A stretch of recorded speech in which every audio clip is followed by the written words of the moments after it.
ఆరు మాటలు నేర్చుకోవాలని 3 మాటలు పోతాడు. 6 మాటలు అయిన దగ్గరికి 6 మాటలు అయిన దగ్గరికి పోతా అంటే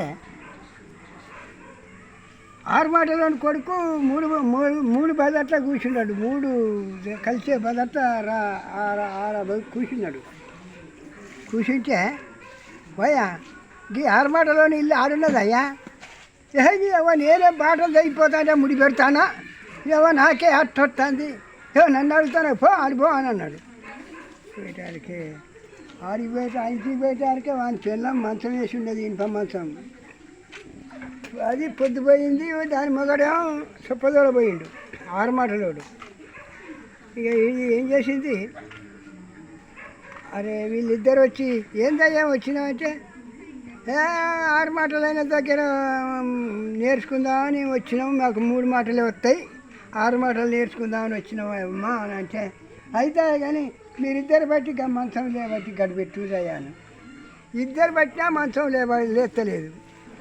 ఓరి పిచ్చోళ్ళారా, ఇద్దరికి లేవంది ఏం మంచం, ఏం మనుషులరా మీరు అని 20 బట్టి అటు బట్టి లేబట్టి అటు పెట్టుకుని పొద్దుపోయిందని దబా ఆకులు ఉక్కొని పువ్వు వండుకొని గడక పోసుకొని ఇక ఎట్లా మరి సొప్పదోడ బాయ్ పొద్దుపోతే నన్ను కొడతాడేమని రొమ్ముకు రోలు కట్టుకొని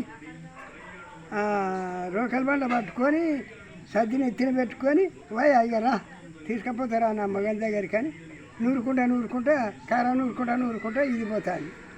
పోయేసరికి వాడు 6 మాటలోడు పెద్ద పుల్ల బండి కట్టి సొప్పదోలుతాడు.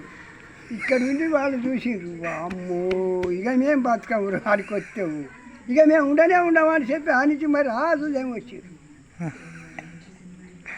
ఇక మళ్ళీ ఇక ఉన్నారు ఇక అంతేనా దాదా, ఇంతేనా? అంతే.